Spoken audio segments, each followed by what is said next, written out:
Hey everyone, thanks for joining us today. We have Chris here from Lit Protocol, who's going to be doing a workshop on easily add encryption and private data with Lit Protocol. Questions go into the Zoom chat and Chris will take them as they come in. So feel free to ask questions whenever. And with that being said, I'll hand the mic off to Chris.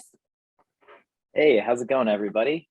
I am so excited to teach you all a little bit about Lit Protocol. It's very near and dear to my heart, as you can imagine. So very excited to get to share some of it with you, especially in the context of this hackathon, where I think there's some really cool stuff that you can build with it. So let's get started. What is Lit Protocol? Lit Protocol utilizes threshold cryptography to decentralize public key cryptography. So what does that actually mean? We all are familiar, hopefully, with public key cryptography and how it works and what you can do with it, right? You can sign things with a private key. That's like the basis of all cryptocurrency. And you can also encrypt things to the public key and decrypt them with the private key. And what we do at Lit Protocol is we use threshold encryption to decentralize that process. And so what that means is that there's a number of nodes in the network. Say you have 30 nodes, and you can set a threshold. You could say 20 of 30. And what those nodes do is a process called distributed key generation, where they generate a public-private key pair that nobody knows the private key to. The nodes each only have a share of that private key. And they can do everything that you can do with regular public key cryptography with that private key share. So they can sign with that share, and they can decrypt with that share. The user then can collect, say, 20 out of 30 decryption shares or 20 out of 30 signature shares, and then can create the signature or decrypt the content. And so that's how at Lit Protocol we decentralize access control. Is because there's a network of nodes that are running that are actually, they check conditions and then they use their private key share to do an operation for you. Okay, so I've talked a little bit about on-chain credentials. That's generally what Lit Protocol uses to check if you should be allowed to decrypt something or receive a signature for something. And what are on-chain credentials? Well, it's data that lives on-chain, generally as some state inside a smart contract. So it could be like, does a user hold an NFT? Are they in a DAO? Do they hold some amount of ETH? It could also be like, do they own a specific wallet address? And it could even be any smart contract call. So you can write a smart contract that does all kinds of crazy logic or pulls in all kinds of things from all over the chain, and then spits out a true or false, and you can use that as a condition for whether or not someone should be able to access something. So how does this actually work? The user is over here on the right, and on the left of this graph is a blockchain. And basically on the right, the user requests either a decryption, which is this key icon here, a key, or a signature, which is a signed JavaScript web token, also known as a JWT. And what the user does is they talk to every single node and they ask for a decryption share or a signature share. And with that request, they also send a signed wallet message signed by their private key. So what that does is it lets the nodes actually check, does this specific user meet this condition? And by checking the user's wallet signature, the nodes can also confirm that the person making the request is who they say they are and that they actually own that Ethereum address. And so each node, independently and in parallel, will check the condition on chain with an RPC call. So if the condition is like, does the user hold an NFT? Then each node will check, like with an RPC call, does this Ethereum address, is the balance of this Ethereum address of this NFT, is it greater than 0? And if the condition is met, then each node creates a decryption or signature share using its private key share. The user collects all of these above the threshold and is then able to encrypt, then able to decrypt or receive that JavaScript web token that they can send onto a server. So what can you do with it? There's basically two main things you can do with it, two like main paths of usage. One is for locking static content via encryption, and another one is authentication for dynamic content via the JWT. And so what that means, just to be clear, is that when you use the SDK, the Lit Protocol SDK, which by the way is a JavaScript SDK, it should work in the browser, it should work with React, it should work on Node.js on the back end, it should work everywhere. So that's how you'll actually interface with the network, is with the JavaScript SDK. And it can basically give you two things as output. It can give you an encryption key to decrypt something, or it can give you a JWT that's signed by the actual the network of nodes itself. So on the encryption side, on the encryption key side, there's a lot of cool stuff you can do. You can do things like encrypting and locking media files. You could do self-contained lockable HTML NFTs. You can do any kind of DWeb document encryption.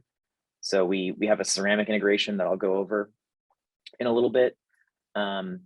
And generally, like any private data that is not custodied by a third party is something that the encryption is a good candidate for.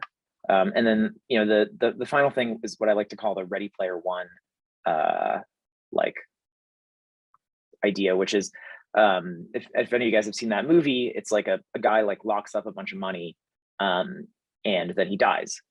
And then if anybody solves the puzzle, they can get all the money. And so that's like one thing you could totally design with this. You could have a smart contract that maybe somebody has to check in, like it's a dead man switch smart contract, somebody has to check in. And if they don't, then the puzzle is unlocked and people can start trying to solve it. And so that's one of the cool things you can do with it. With respect to Lens protocol, I think there's a lot of cool stuff you could do with the encryption. You could have private publications where the actual content in the publication is private, and only people who meet a certain on-chain condition, maybe only everybody in you have to be in a mutual DAO with me in order to see my publications, for example, is one thing you could build with that. Just a sec, I'm going to pause here because I see some chat questions. I want to make sure that I'm getting them. Oh yeah, you encrypt dynamic content like streaming videos? So yes, for dynamic content, I think you would probably want to use the JWT, which is the other thing you can get from the protocol, right? So generally in our docs, we refer to the encryption use cases as static content and the authentication and JWT cases as dynamic content. And so with respect to streaming videos, we do have a Cloudflare integration you can use where you can upload your video to Cloudflare. Cloudflare Stream is the name of their product. And it will Cloudflare Stream will automatically transcode it into a bunch of different formats for you. And then automatically serve those formats up. And you can use our integration that we built with it to put any Lit protocol access control condition on it. So, the user has to own an NFT or whatever. And anyway, so we'll go over dynamic content real quick, and I'll come back to questions. For dynamic content, this is basically any content that's loaded from a server or content where you have a third party custodying the data. So Web2 experiences, like we have a couple integrations with like Google Drive, Zoom, and Shopify that we've built that you could play with, or you should build something on your own that's like similar. If you wanted to charge for a Web 2 API, right? Like, you have to hold this NFT, or you have to, be actively paying me on one of the web or one of the payment streaming services, whatever the on-chain condition is, that you could absolutely use it for that. It's also great for content that receives frequent updates. So like if you had like a price analysis dashboard and you were like, oh, like people who are members of my club that hold my club NFT can see my real-time price analysis, and it's like changing all the time. That's a really good use case of the JWT. Okay, and one question we have is, how large can the static content be? And can you set the unlock to be a timestamp or a block number? So the static content can be as large as you want. It is up to you to decide where to store it, right? So we only provide the encryption and decryption. You still need to like decide, do you want to store it on Ceramic or IPFS or Arweave or wherever. So that part is up to you. And with respect to the unlock being a timestamp or a block number, so that's not something that we support natively, but remember I said that you can use any smart contract function as your condition. So you could very easily write a smart contract that, the function says, if timestamp is greater than this, return true, else return false, and just use that smart contract function as your condition. And by the way, we support all the EVM chains pretty much, and we support most of the test nets as well. So if you wanted to like use a contract like this, but you didn't want to have to pay to deploy it on mainnet, you can totally, use it on any test net that you want, and so it could be free. The differences between lit and new cipher, I'll come back to that one at the end, I think. But thanks for asking that question. That's a good one. Okay, so here's some of the things that we've built with lit, just to give you a bit of an example. So like Shopify, Zoom, Google Drive, Cloudflare Stream, GatherTown, and WordPress, those are all examples that use the JWT, right? Because they're all pretty much like Web 2 services that use the JWT for authentication to these services.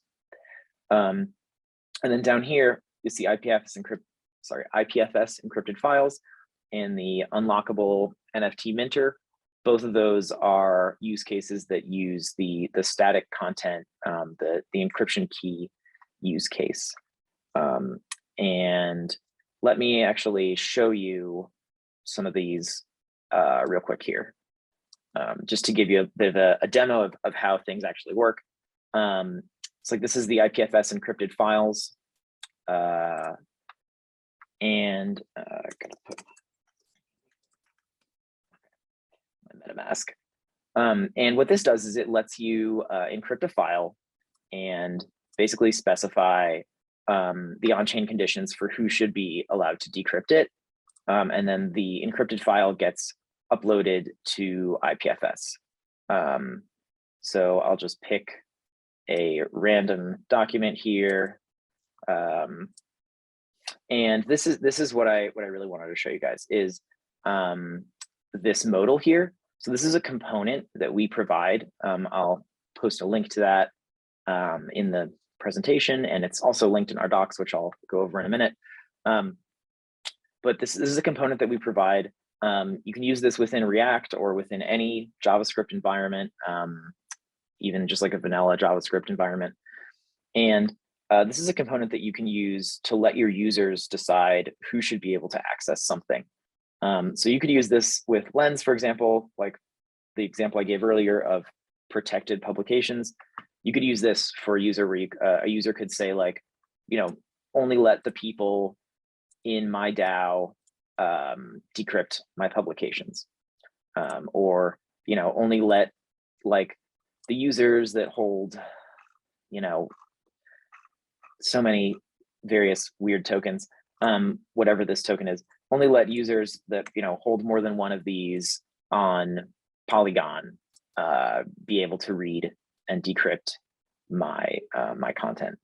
And just to sort of complete this demo for you, we'll say maybe somebody who holds more than 0.01 ETH can decrypt this. And like in the example of this application, like the user gets a URL here. And so you could share this with people that you want to share the content with. And then when a user, clicks download, if they meet all the conditions, it'll download perfectly. And if they don't, like this one doesn't have any ETH in it, I think. So this one should fail when I click download. And by the way, right here, you can see one requirement of using Lit protocol is that the user has a wallet and is able to sign messages with those wallets or with that wallet. So here's an example of that signing process. And so, yeah, you can see right here, it says unable to download because I don't meet either of these conditions, right? Because I switched to a wallet that doesn't have this amount of ETH. Okay, so one other thing that we built that was kind of fun was being able to control a Tesla with an NFT. And so that code is all open source, if that's interesting. The way that it works, just see, so, to give you an idea of like the kind of things you can build in the architectures, is that a user, like a Tesla owner, mints an NFT, and then they auth with Tesla and get like a token for use to talk to Tesla. They encrypt that token once with a symmetric key, and then they encrypt it again with Lit. And then the symmetric key lives on like a serverless function. We use a Cloudflare worker for this. And so when a user shows up and wants to like drive the car and they have the NFT, they first decrypt that OAuth token with Lit, but it's not fully decrypted. It's still encrypted with a symmetric key that lives on the server. They send that up to the server. The server validates, again, that they meet the conditions. And then the server decrypts the credentials, then talks to the Tesla API on behalf of the user. And so like what's cool about that is that like the credentials only exist in their decrypted form like when they're being used for something. They're not just like laying around where somebody could just show up and steal the credentials. Okay, features. Yeah, so let's talk about some of the different things you can do with Lit in terms of like some of the more advanced features. Obviously, we talked a lot about provisioning an encryption key or a JWT. We also support Boolean logic, which is like and or conditions. So you can combine multiple things, like the user has to be in a DAO and own this NFT and have like more than 2 ETH or whatever. And you can use those across EVM chains. So you could say like, this user has to own a CryptoPunk on ETH and be in a DAO on Polygon, and that's the only way that they can access this content. We also support updatable or permanent conditions. By default, when you use the SDK, conditions are marked as permanent, but there's a flag you can set permanent false, and then that will let you update them in the future, which will let you do things like, for example, if you want to revoke permissions from someone, you could use an updatable condition to do that. We have multi-chain support. As I mentioned, we support almost all the EVM chains.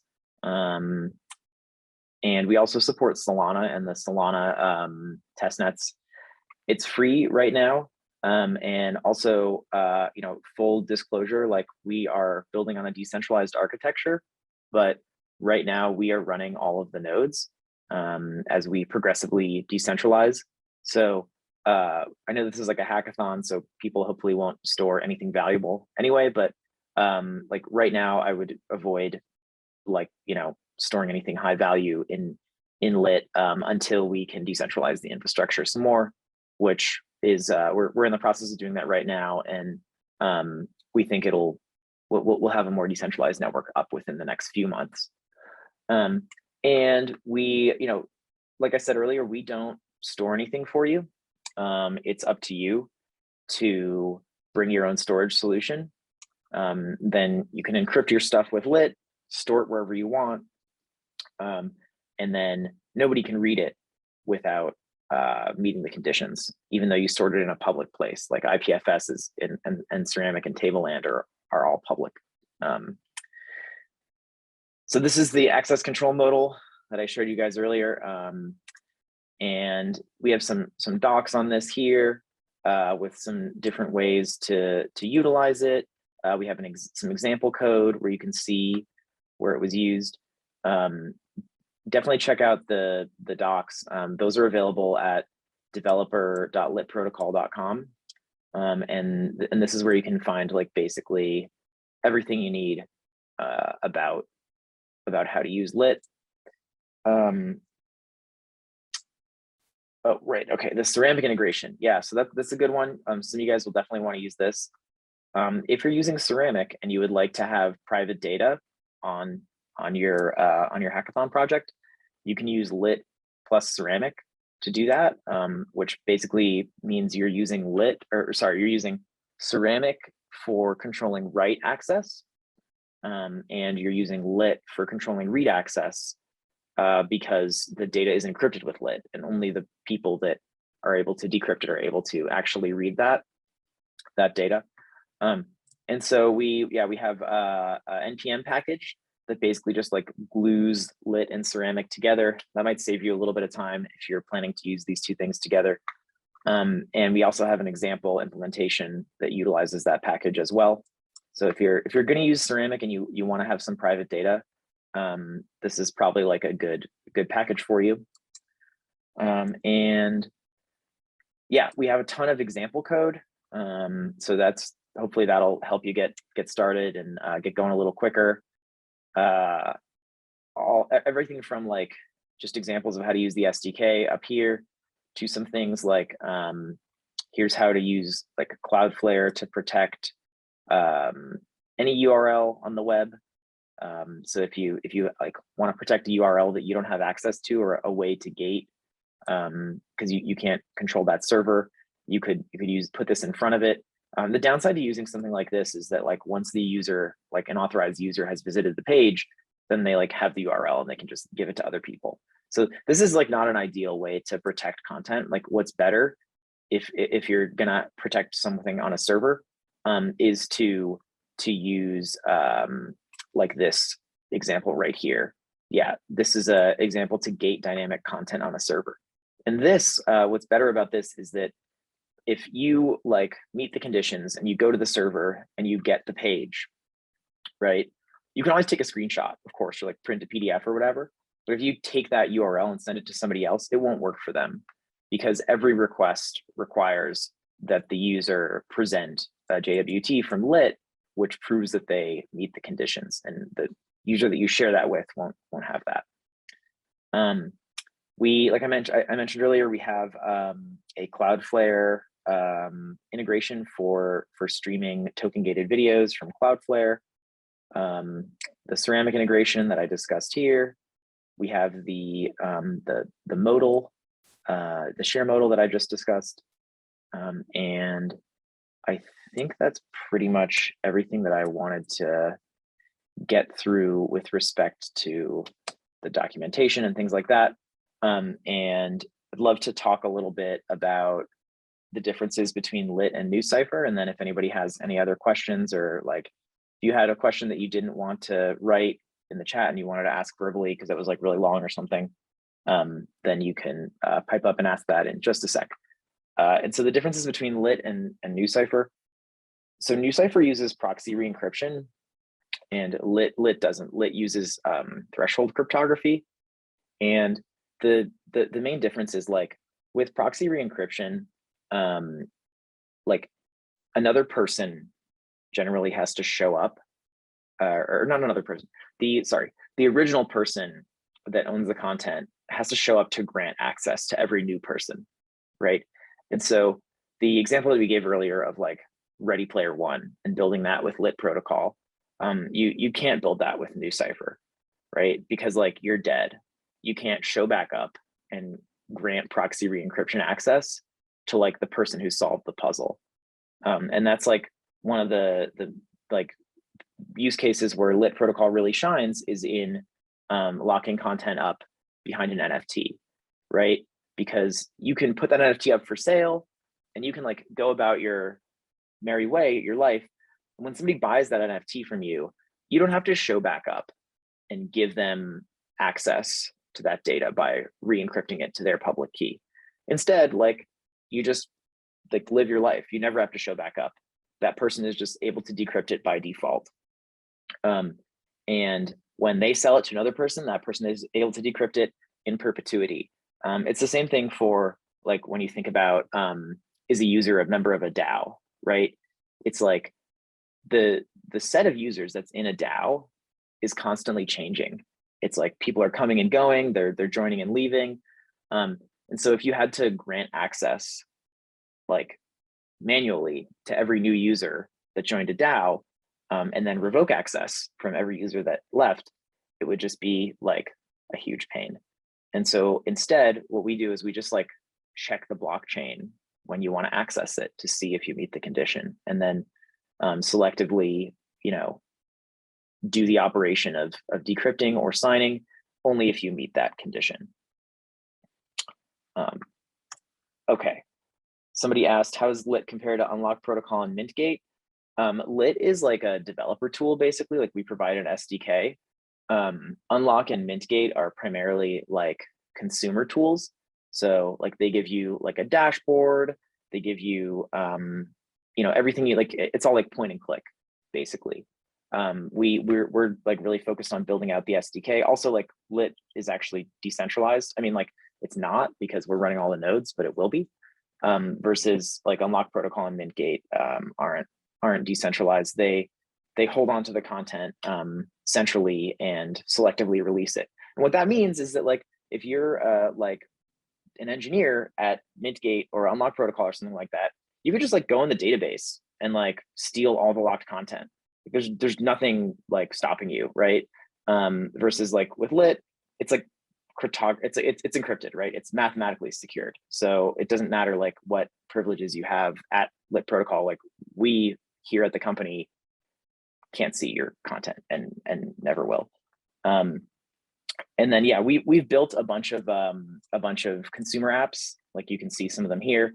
And so that's like one area of overlap, I would say, between unlock protocol and Mintgate, but this definitely isn't our main focus versus I think it is theirs. Cool, I have about 1 minute and 30 seconds left, I think. Does anybody have any other questions, comments, anything at all? Hey, Chris, you actually got a question in the Discord chat. Fernando asked, can you elaborate on Cloudflare related topic just mentioned? Sure.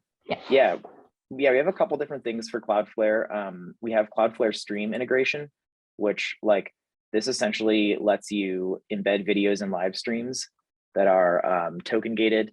In order to use this, you'll have to have a Cloudflare account and a GitHub account, and this little widget thingy here will let you deploy everything to your Cloudflare account to make this like super easy to use. And then you end up with like a UI where you can like upload your videos, set your conditions, like it's all very smooth. The other thing we have for Cloudflare is an example of protecting any URL with a Cloudflare worker. And this, like, you don't have to use Cloudflare for this. You could use any serverless worker for this. But Cloudflare is just like a pretty easy one to use. So if you wanted to like verify a lit JWT inside of a Cloudflare worker, this would be the example project that you would want to take a look at.